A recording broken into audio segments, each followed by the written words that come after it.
Bem, essa é a última palestra do dia.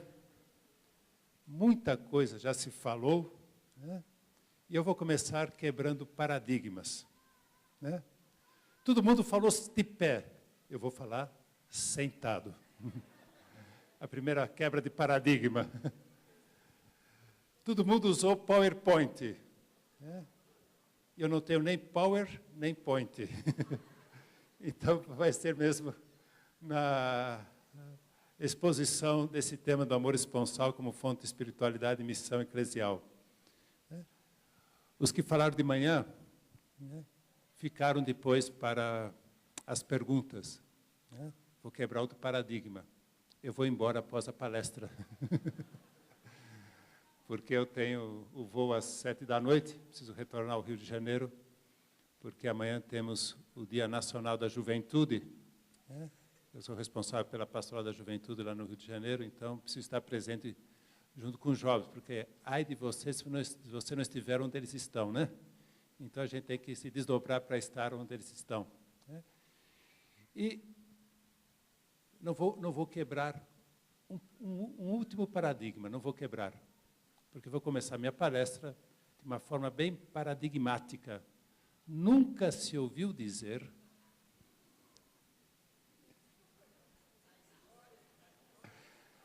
na história da humanidade, nunca se ouviu dizer na história da humanidade que se atribuiu à vida humana e ao amor conjugal o caráter de uma missão universal. Porque tanto um quanto o outro estão ameaçados, né, pela sociedade em que estamos vivendo nas últimas décadas, né? Então, há uma missão universal de defesa do amor conjugal, defesa da transmissão da vida a partir do ato conjugal, né?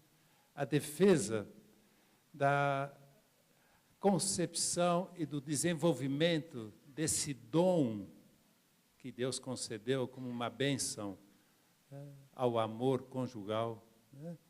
E até, né, essa projeção do amor conjugal que vai até o final da vida, né, onde a gente também tem que fazer com que as pessoas morram com amor, com atenção, com afeto, que são características próprias do amor conjugal, né?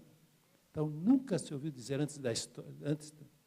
na história da humanidade que existe uma missão universal em defesa do amor humano e da vida humana, né?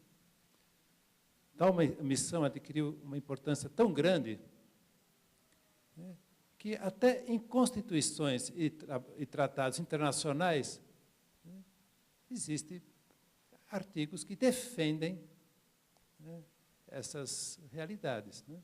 Só para falarmos da nossa Constituição brasileira, né, no título 1, que fala dos princípios fundamentais, né, se vê: a República Federativa do Brasil, formada pela união indissolúvel. Vocês já ouviram falar essa palavra?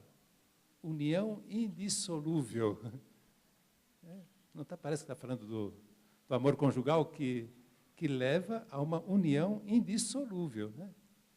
Está implícita aqui a palavra união conjugal, né? Formada pela união indissolúvel dos estados e municípios do Distrito Federal, onde aqui estamos, constitui-se em Estado democrático de direito e tem como fundamentos, né, soberania, cidadania, dignidade da pessoa humana.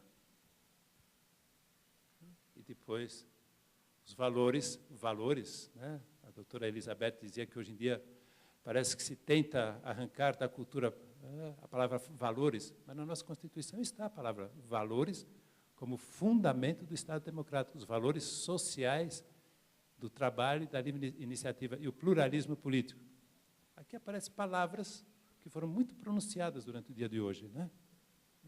No título 2 da nossa Constituição, que fala de direitos e garantias fundamentais, no artigo 5º diz: todos são iguais perante a lei, sem distinção de qualquer natureza. Não quero usar a palavra natureza, mas aqui ela está presente na nossa Constituição, né? Garantindo-se aos brasileiros, né, e aos estrangeiros residentes no país, né, a inviolabilidade do direito à vida, a liberdade, a igualdade, a segurança e a propriedade nos termos seguintes. Aí segue 78 termos seguintes, com artigos, em alguns deles, que preenche todo esse título 2º da nossa Constituição, né? São determinações constitucionais inequívocas, que falam daquilo que também Dom Petrino expunha, né? As experiências dos elementos essenciais, né? Vida, liberdade, igualdade, né? Fala daquilo que nós estávamos falando há pouco, está presente na nossa Constituição, essas realidades, esses valores, essas experiências, né?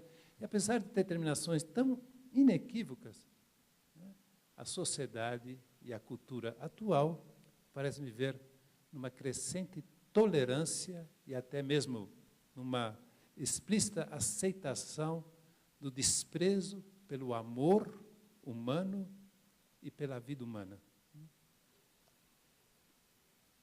Vamos passar da Constituição para o magistério da Igreja?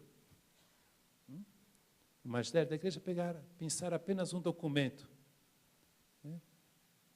A encíclica Evangelho Vitae, que faz 16 anos que nos convida à construção da civilização do amor. Nos fala claramente essa encíclica. Nos pede para de promover um Estado humano.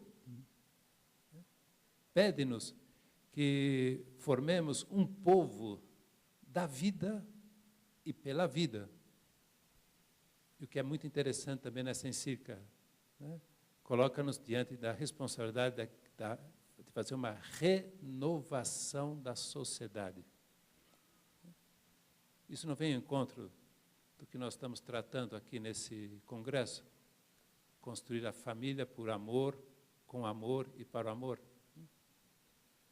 E essa mesma encíclica, no número 13, nos chama a atenção de duas realidades que afetam o amor conjugal e a vida humana: a contracepção e o aborto.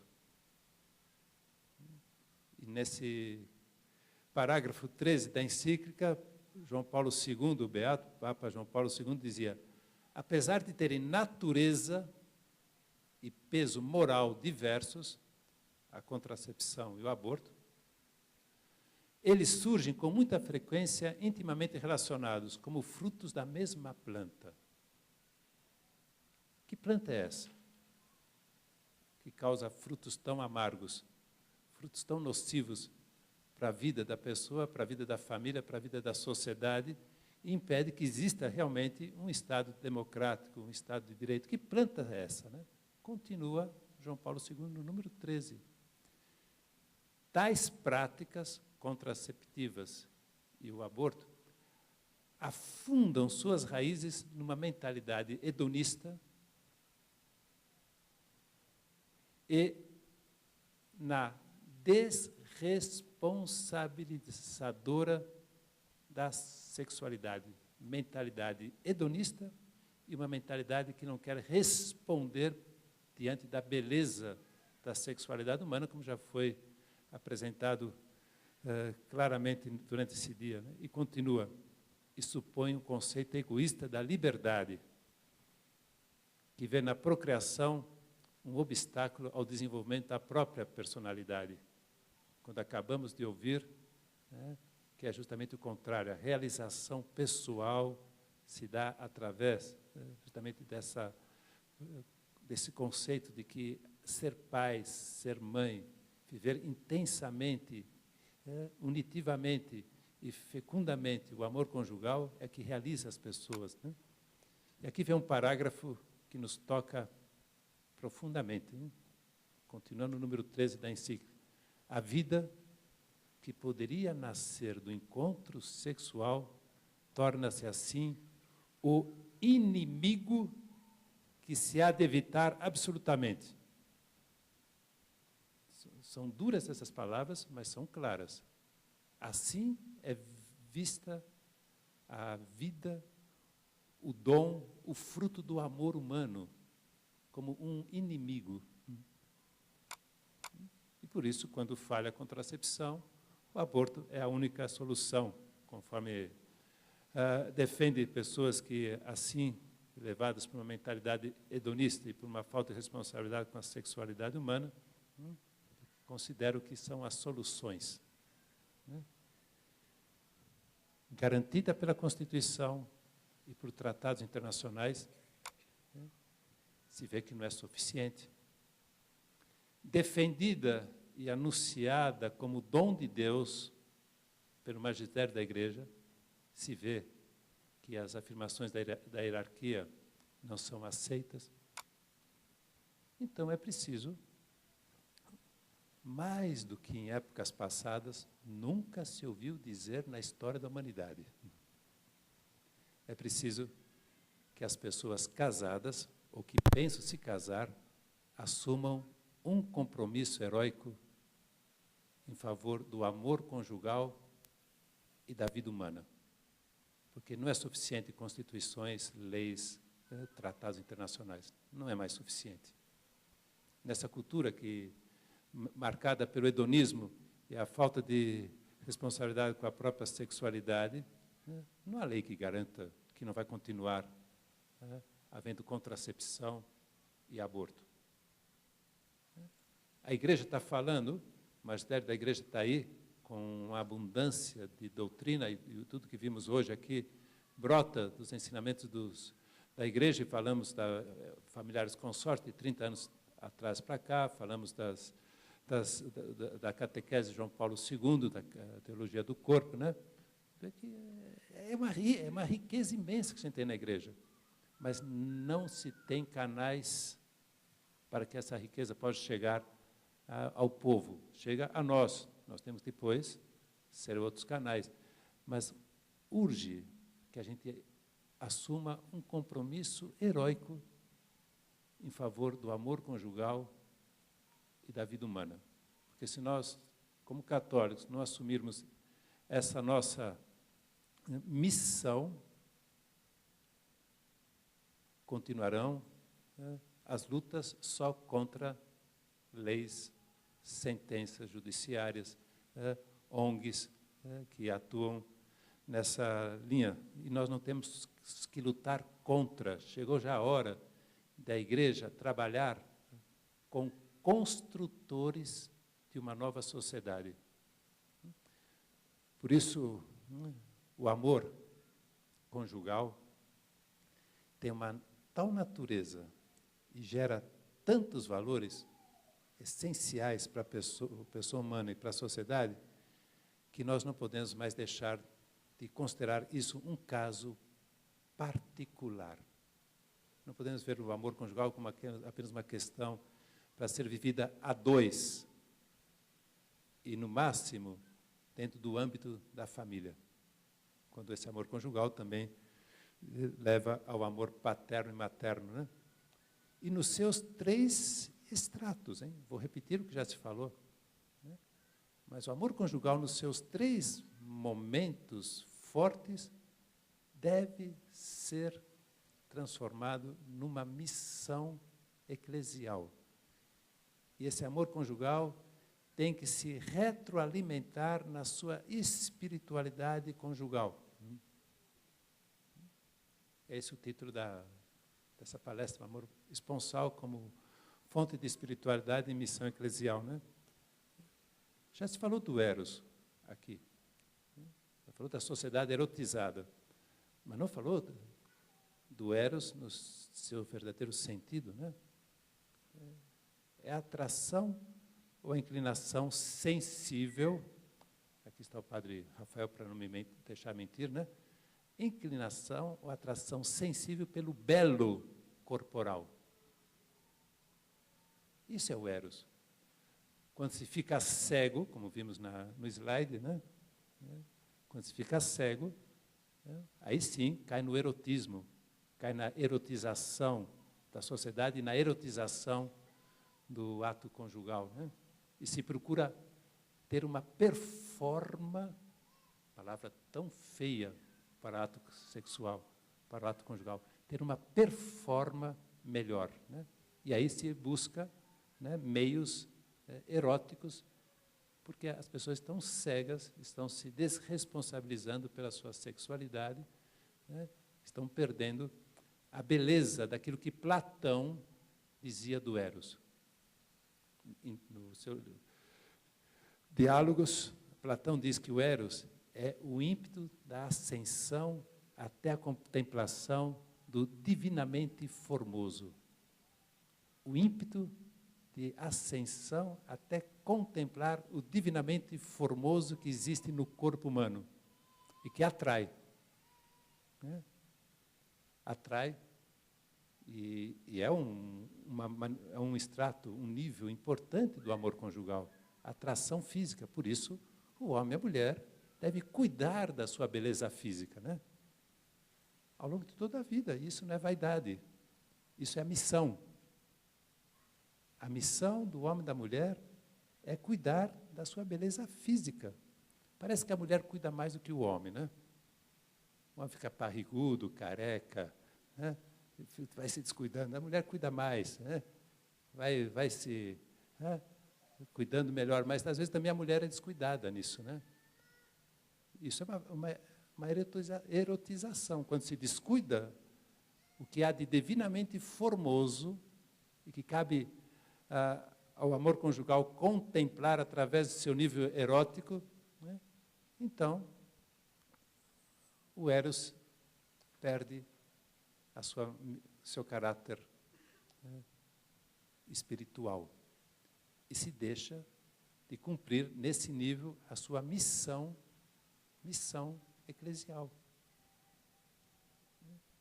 O homem e a mulher no casamento, né, devem ter muito presente que essa atração física não pode ficar apenas, né, nos hormônios, mas tem que ser visto como uma fonte de espiritualidade e de missão eclesial, porque a família é igreja doméstica.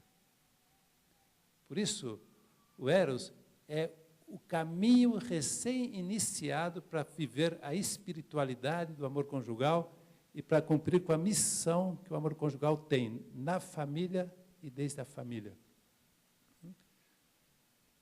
Então, uma via de abertura a um verdadeiro amor conjugal, a uma verdadeira santificação na vida conjugal, né? O segundo nível, que também já foi falado, né? A filia, né? O amor no seu aspecto afetivo, né? Na sua afetividade, que também é um impulso natural e que vai vai se aperfeiçoando e vai até se sobrenaturalizando, porque leva a essa decisão, que aí já é tão importante, é entrar o afeto, a inteligência, toda essa unidade corpo e alma que já foi falado aqui, né, que leva a essa conclusão, essa decisão. Como é bom estar juntos. Como é bom estar contigo, estar ao seu lado. Como é bom a gente envelhecer juntos, amadurecer juntos no nosso amor, né? Então, esse segundo nível do amor conjugal leva a organizar uma parada muito alegre. Não na língua inglesa, né? Mas parada muito alegre, em favor, né, de criar, com o passar do tempo, né, através da afetividade, uma convivência conjugal, matrimonial, familiar, que realmente faz com que as pessoas que assim convivem sentem-se fortes para ir cumprir com a sua missão eclesial e social. Bom estar juntos. Não é só não é bom estar sozinho, mas é bom estar juntos. É bom conviver juntos. É bom cumprir uma missão juntos. Porque é só assim o eros e a filia, a atração física e a afetividade permite dar passo mais adiante, que é o ágape, que é o amor conjugal, naquela sua dimensão estimativa que leva a uma verdadeira, fiel e profunda entrega sem limites. Também já se falou aqui do amor para chegar até o dom de si até o sacrifício, né? Então, enquanto nós não tivermos no amor conjugal essa visão tríplice ou tridimensionada, e o valor de cada uma delas, nós não encontraremos no próprio amor conjugal a fonte da espiritualidade do casal. E aí começa a se procurar espiritualidades fora do relacionamento conjugal, fora do lar, né? E vai se construindo uma vida erótica, afetiva, estimativa, uma vida de entrega de costas para o lar. Missão eclesial, compromisso heróico para fazer do amor conjugal o grande agente transformador das pessoas e da sociedade. Disso se trata, e aqui eu quero me deter, usando duas palavras que já foram repetidas durante o dia de hoje, né, mas que eu queria enfocá-las mais dentro desse tema, né? A palavra existência e resistência. Esse compromisso que Deus está pedindo, que a família pede, que a sociedade pede, que o Estado democrático se fundamente na dignidade da pessoa humana, na inviolabilidade do direito à vida, à liberdade, à igualdade, esse Estado, essa igreja que fala tanto a favor do amor conjugal e da família e da vida, né, necessita que cada pessoa que vive o amor conjugal, né, tenha essa consciência de que é preciso existir e resistir para se construir uma civilização de amor. Existir como? E resistir a quê? Então, uma existência verdadeiramente conjugal. Não basta estar numa vida conjugal. É preciso existir de uma forma conjugal.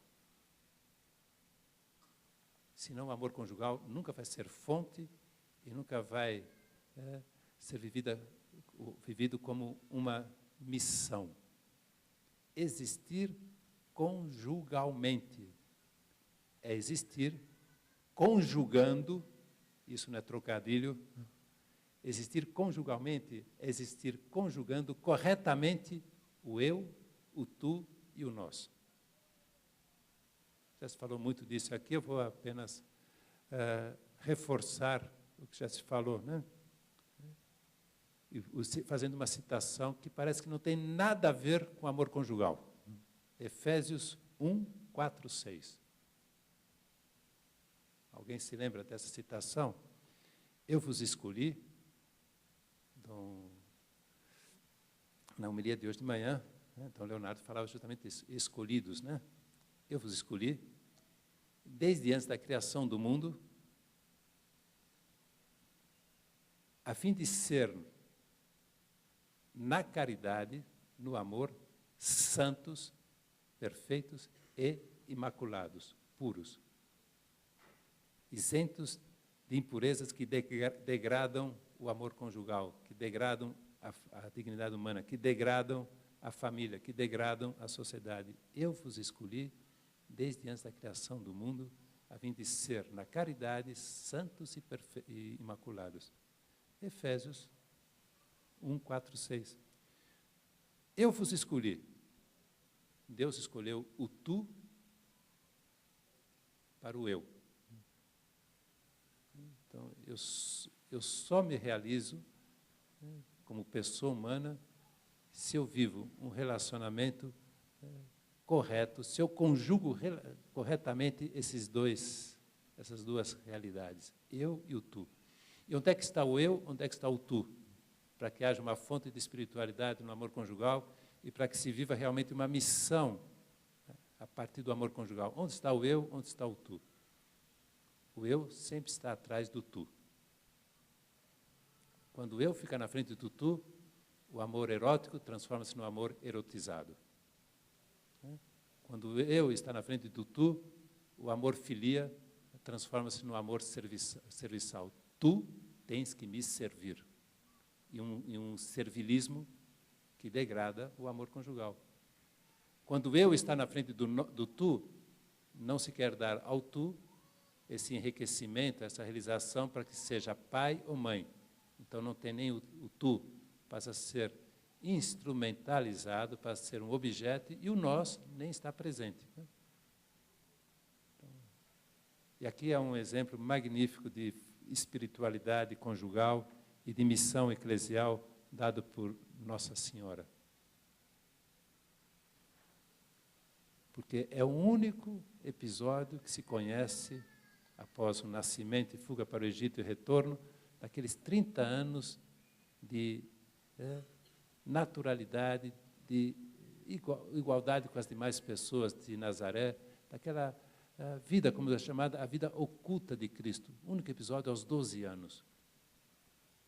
Quando o menino fica em Jerusalém, os pais vão à procura dele e Nossa Senhora mostra toda a sua profunda espiritualidade e a sua missão feminina dentro da igreja e do mundo. Teu pai e eu te procurávamos aflitos. O tu na frente do eu. Teu pai. Né? Então, não há espiritualidade matrimonial, não há missão na família e desde a família, quando não se vive, não se existe conjugalmente. E existir conjugalmente é conjugar corretamente o eu, o tu e o nós. Como é que vai viver paternidade e maternidade responsáveis, né, se o eu ainda está na frente do tu e do nós? Né? Primeiro o tu, depois o nós e depois o eu. E se não se vive assim, se faz um verdadeiro nó na vida conjugal. O nó de Górdio. E aí querem resolver o nó de Górdio dando uma espadada, cortando, que é a separação, que é o divórcio, né? O tu, o nós, o eu, a esposa, os filhos e o esposo, ou o esposo, os filhos e a esposa, ou os pais, os irmãos e eu. É isso que faz com que exista uma existência conjugal, é isso que se faz que já haja uma fonte de espiritualidade e uma missão eclesial, porque se começa na igreja doméstica. E quando se vive esse tu, nós e eu, esposa, filhos e esposo, esposo, filhos e esposa, né? Pais, irmãos e eu. Quando se vive assim, então, logicamente, isso transcende, isso se extrapola para a sociedade. Aí se faz uma sociedade onde se tem realmente igualdade, justiça, solidariedade, respeito mútuo, porque os outros sempre estão na frente do eu. Dizem, isso não sei se é verdade, porque sempre as pesquisas, os números, não sabemos como é que eles foram determinados, mas diz que 97% das pessoas que recebem uma caneta de presente, quando usam, escreve o próprio nome. Não sei se é verdade isso. Que cada um de nós veja se é isso que acontece. Quando a gente tem uma caneta nova para experimentar se está escrevendo, né? Que nome aparece lá, né? É porque existe essa tendência, ainda mais, né, fomentada numa sociedade que coloca suas raízes na mentalidade hedonista, num conceito errado de liberdade, em ver o outro como inimigo. Então, sempre aparece o eu, é uma tendência.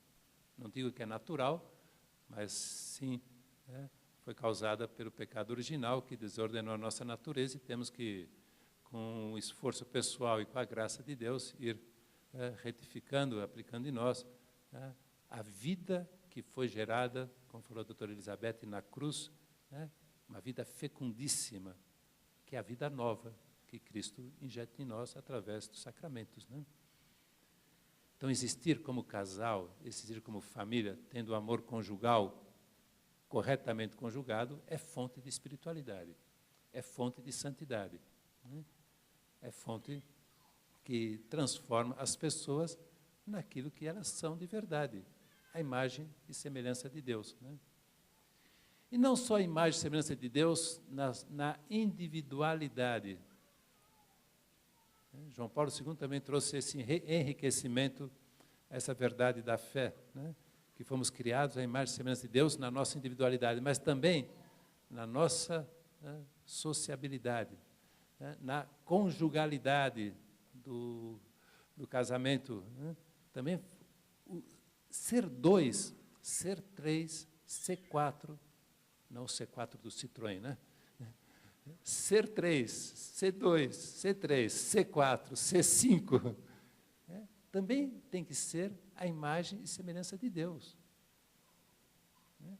Porque Deus, no seu mistério insondável, mas acessível, Deus é comunhão de pessoas. Deus é comunhão de pessoas e comunhão de vida.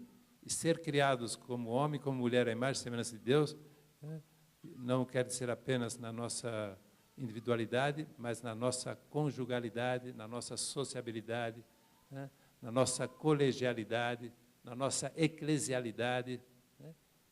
E é muito importante nós termos também na comunhão de pessoas uma fonte de espiritualidade e ver a comunhão de pessoas como uma missão que nós temos que cumprir. Nós temos que fazer as pessoas comungarem entre si, comungarem suas vidas. Isso quer dizer a existência do amor conjugal. Se o amor conjugal não existe assim, ele vai perdendo os seus valores e os seus níveis ficam em conflito entre si.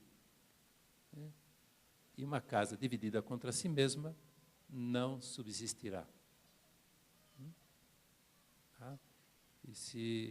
Por isso que existe essa missão universal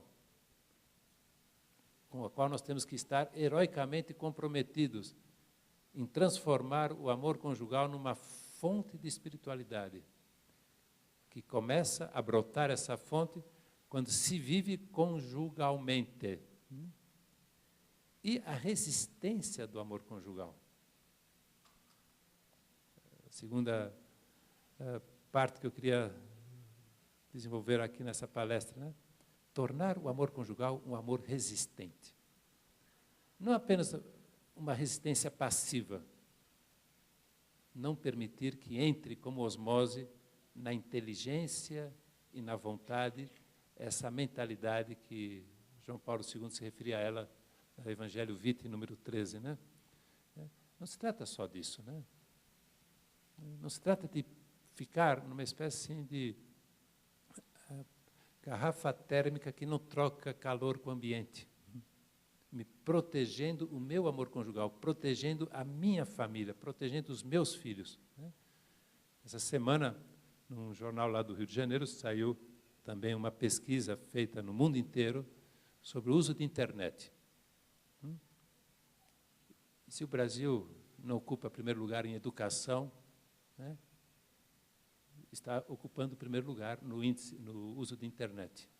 É o primeiro país no mundo em que as crianças começam mais cedo a usar a internet, aos 9 anos.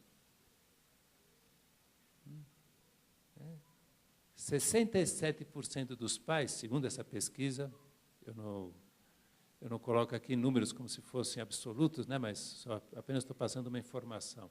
67% dos pais permite que seus filhos, a partir dos 9 anos, é uma média, usem a internet.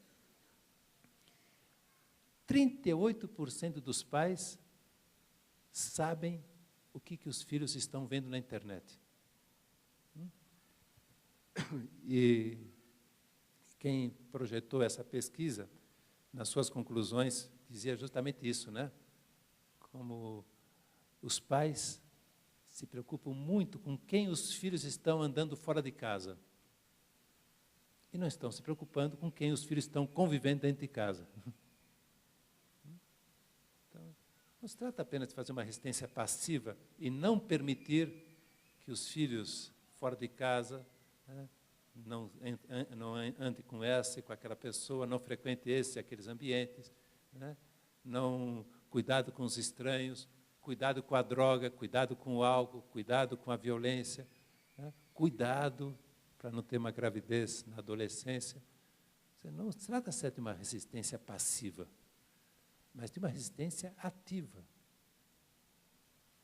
O amor conjugal tem que ser um amor muito resistente, ativamente resistente, né, para que possa fazer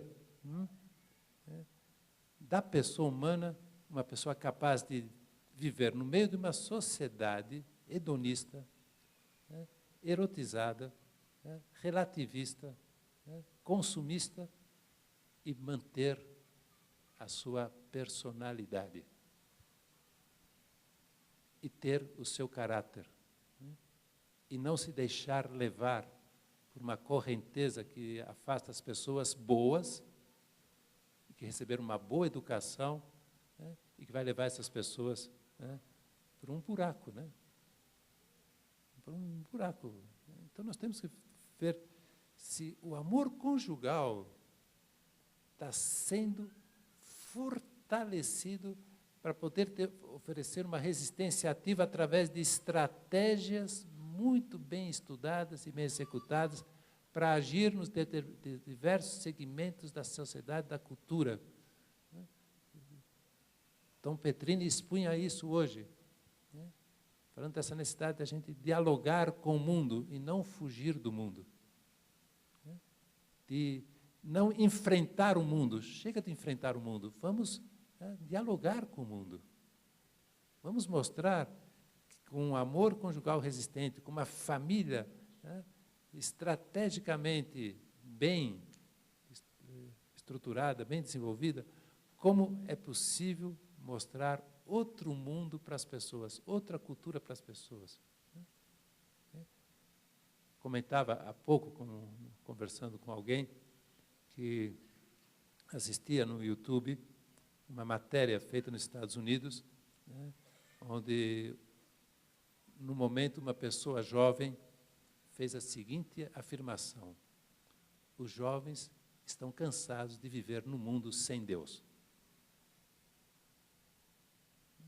Então, estão procurando a Deus, estão querendo encontrar a Deus, estão querendo encontrar toda a beleza e todos os valores presentes na criação e na redenção.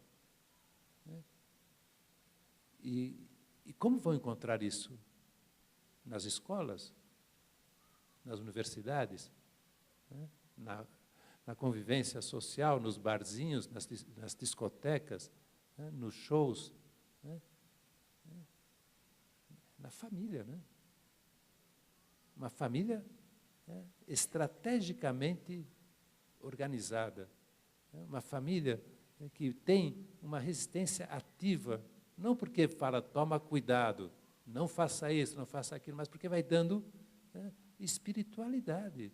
E a gente sabe que os filhos, né, são homens e mulheres resistentes quando veem seus pais realmente se amando. E Bento XVI, há pouco, nos falou isso, no início do ano passado.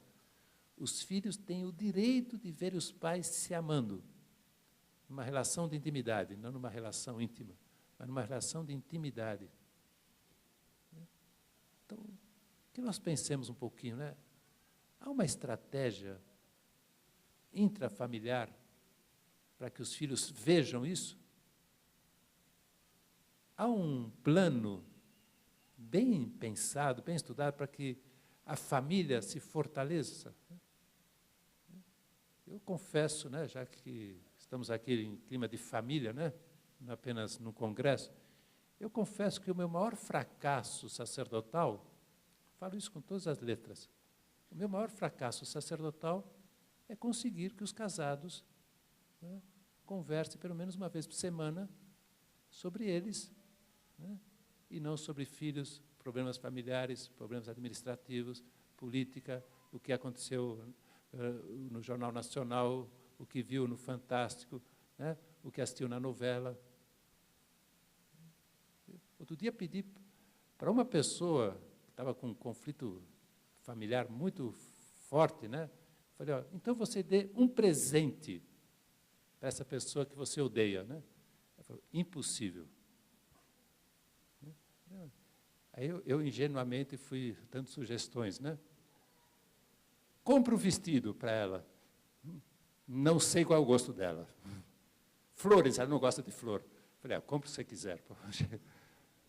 Fiquei meia hora tentando mostrar a conveniência de vencer essa impossibilidade. Não sei se ela saiu muito convencida, né? Essas pessoas têm uma dificuldade de convivência que é espantosa, né? É espantosa. E isso é necessário. Essa é a missão da família, né? É uma missão que tem que fazer com que as pessoas vejam no amor a grande resistência ativa contra todas essas realidades que há no mundo, mas principalmente uma resistência ativa para vencer e superar montanhas. Através dos montes as águas passarão, diz o Salmo, né? Então, tem montanhas de problemas, mas vamos transformar o mundo de uma forma positiva, né? E queria falar de uma missão também.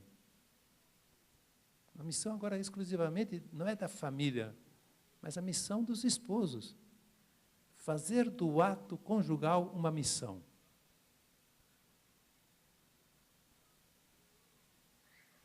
Já se falou aqui da sensibilidade, da teologia do ato conjugal, né? Já se falou da vocação, a paternidade e maternidade fundamentando bem a pessoa humana, né? Mas há uma realidade que ainda talvez não chegou a isso, né? O ato conjugal nunca será um ato santo se não for um ato missionário. Nunca será, porque discípulo e missionário não se separa num batizado. E o que é ser um ato missionário? Vamos pensar, por analogia, nos missionários. Vamos pensar para um missionário que deixa pai e mãe, por isso o homem deixará seu pai e sua mãe, e se unirá a uma mulher, e serão uma só carne. O missionário vive isso. O missionário deixa seu pai e sua mãe, deixa sua pátria para se unir à esposa, que é Cristo, para gerar filhos de Deus em lugares pagãos. Então, não existe nenhuma diferença entre o esposo e a esposa quando eles vivem o ato conjugal. Eles estão vivendo uma missão, né? Uma missão, primeiro, de fecundar aquele ato, né, para que ele gere uma vida conjugal mais profunda, mais equilibrada. Por isso que a castidade é tão importante. Por isso que a pureza é tão importante, né?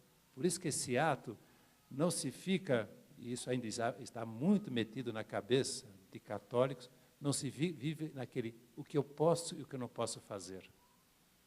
O que eu posso e não posso usar. Isso é tão pobre considerar o ato conjugal só nessa dimensão, o que eu posso e o que eu não posso, né? O que eu devo e o que eu não devo, né? Mas sim, né, viver essa missão de fecundar, né? Fecundar, amar-se sexualmente, amar-se integralmente, amar-se erótica, amorosa e generosamente, né? Viver essa unidade, essa intimidade, essa totalidade, né? É não separar nunca o valor unitivo e procriativo. Mesmo, né, quando se vive a continência periódica, né, mesmo quando já não há mais possibilidade de transmissão da vida, essas duas dimensões, esses dois valores de sexualidade humana são inseparáveis. Porque quando se vive o ato conjugal como uma missão, eu vou a esse ato para fecundar o outro na sua santidade, no seu enriquecimento como pessoa, né? Na sua possibilidade de ser mãe ou ser pai, né? Na sua virtude, nas suas virtudes, né? Entre elas a temperança, como já foi falado aqui, já que a castidade é parte integral dela, dessa virtude cardeal, né? Essa missão, não simplesmente uma atração, não simplesmente uma impulsão, não simplesmente uma paixão. É interessante também, na boca de Cristo, quando ele fala, eu vos escolhi e vos enviei, e essa palavra enviado, né, é uma palavra, né, intimamente unida à missão, né, eu vos enviei para que deem frutos e os vossos frutos permaneçam. Quais são os frutos do ato conjugal quando se vive como missão? O que o casal recolhe como fruto do ato conjugal vivido como missão? E não é só a missão de transmitir a vida para os filhos, para que haja o nós, mas é a missão que o marido tem junto da esposa, a missão que a esposa tem junto do marido. Então não é apenas um ato corporal, não é apenas um ato impulsivo, não é apenas um ato passional, não é apenas um ato, né, prazeroso, né, mas é um ato missionário. É um ato missionário. Né? Quando não se vive a missão e a espiritualidade do amor conjugal, quando não se assume esse compromisso heróico que eu dizia antes, que nunca antes na história da humanidade se colocou o amor conjugal como um amor capaz de transformar o mundo, né, de uma forma muito, né, prática, né. O que acontece é que a vida matrimonial, a vida conjugal, a vida íntima do casal transforma-se numa clausura. Aqui acrescendo outra palavra, uma clausura narcisista.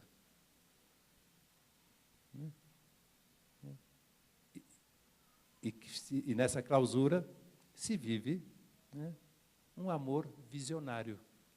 Se sonha com uma realidade que não existe. Se sonha com um romance pouco resistente, pouco consistente. Né? Se sonha com uma outra vida, e aí começa toda aqueles frutos amargos da árvore que falava João Paulo II, a mesma planta, né? Quer dizer, eu tenho o direito de ser feliz.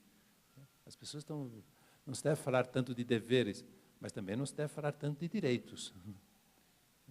E hoje em dia, tudo são direitos. Tenho o direito de ser feliz, tenho o direito de ter um prazer, né, uma performance, eu tenho o direito de ter meu tempo só para mim. Tudo isso são manifestações de pessoas que vivem numa clausura narcisista e visionária. Por isso não se pode perder de vista que o homem e a mulher foram escolhidos por Deus e enviados, missionarizados, né, destinados para darem frutos do amor conjugal entre eles. E depois o fruto, né, que vem como um dom, uma bênção de Deus, se falou muito disso hoje, né, que são os filhos. E frutos, né, para a igreja, frutos para o mundo. Então, um amor conjugal com uma existência espiritual profunda e com uma resistência ativa, esse amor conjugal realmente transforma as pessoas, transforma o mundo. E termino, né, porque me falta 5 minutos para pegar a mala e viajar, termino, né, com uma história verídica. No hospital de câncer aqui do Brasil, uma mãe e um pai estavam ao lado de um leito de um filho de 6 anos de idade que estava morrendo de leucemia.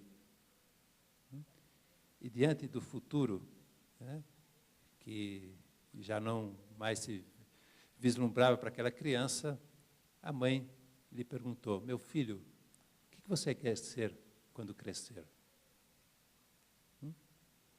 O filho falou: mãe, eu quero ser bombeiro. Então, a mãe e o pai resolveram realizar esse sonho. Isso não é ser visionário, é viver o amor mesmo, né? Um amor com uma missão. Vamos realizar um sonho, né? Então foram a um quartel de bombeiros. Falaram para o comandante do sonho daquela criança que estava morrendo, né? E o comandante disse: nós vamos fazer mais do que isso. Daqui uma semana, né, os senhores falem com os médicos, né, que nós vamos trazer essa criança aqui para o quartel, para ela viver um dia de bombeiro. Né? Me deem as medidas dessa criança para nós fazermos um uniforme de bombeiro. E assim se fez.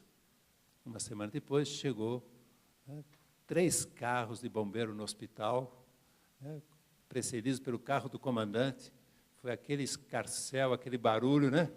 Subiram ao andar onde estava a criança, né? O comandante entregou aos pais o uniforme da criança, vestiram a criança, os médicos já tinham dado autorização para ela sair, né? E levaram a criança para ficar um dia no quartel. E a criança participou de toda a vida do quartel naquele dia. Saiu numa missão, né, de apagar incêndio, foi no carro na frente, com o uniforme dele lá, né, reluzindo. Né? A criança saiu com o comandante para as reuniões que ele teve. A criança foi na ambulância do Corpo de Bombeiros atender sinistros. Né? Foi, como ela disse para mim, para mim foi um céu. Né? Voltou feliz. Graças a essa ação e a essa existência e resistência do amor conjugal e paterno-materno, aquela criança que estava terminal viveu ainda mais 3 meses.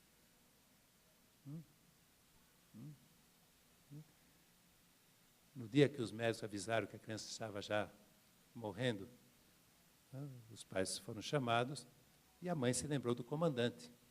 E resolveu telefonar para o comandante para que ele viesse estar presente na hora da morte da criança, porque daria uma grande felicidade a criança ver lá o comandante, né?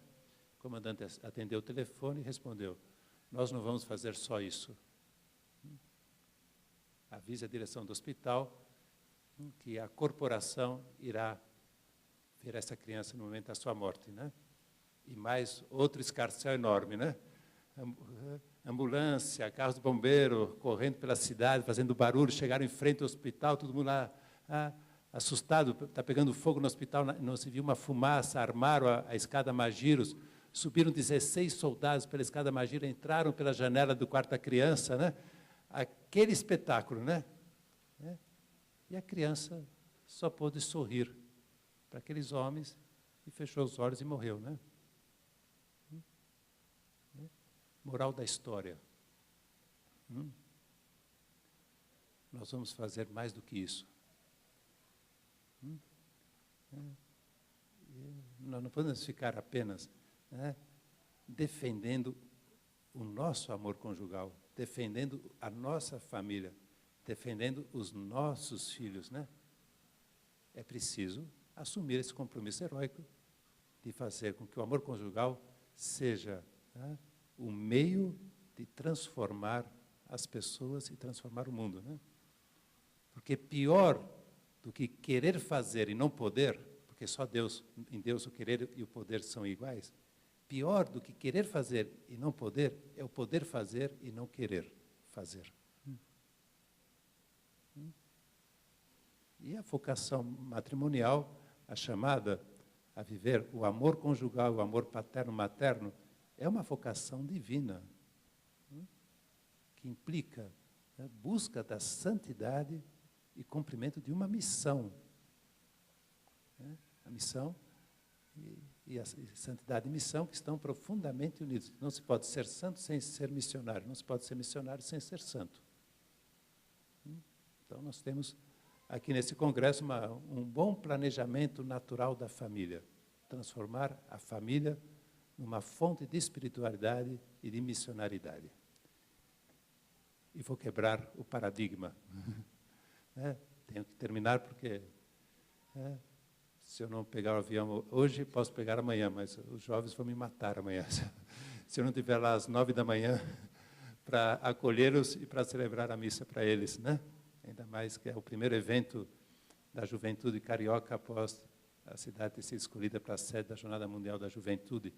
Então, eles estão aí bastante animados para viverem também essa missão de acolher jovens de todo mundo, né, para que vejam o rosto da Igreja Católica no Brasil, que realmente é uma igreja muito missionária. A gente está vendo hoje em dia como o Papa Aparecida, agora a escolha do Brasil e do Rio de Janeiro como sede da Jornada Mundial. O Papa tem muita confiança nesse Brasil, que já foi beneficiado por muitos missionários. E já chegou a hora do Brasil ser mais missionário, não só intra-país, mas também extra do país, né, para fora do país. Agradeço vocês terem aguentado até o final, já que é a última palestra, né? E quebrei os paradigmas, não teve PowerPoint, não fiquei andando aqui pela frente, né? Não tenho que terminar, né? Mas nunca se ouviu antes na história da humanidade, né, que um congresso de planejamento natural da família, né, possa terminar com o planejamento de uma missão eclesial e social a partir do amor conjugal. E aí eu não quebro o paradigma e uso a frase muito famosa no Brasil nesses últimos anos, né? Tá, muito obrigado a todos.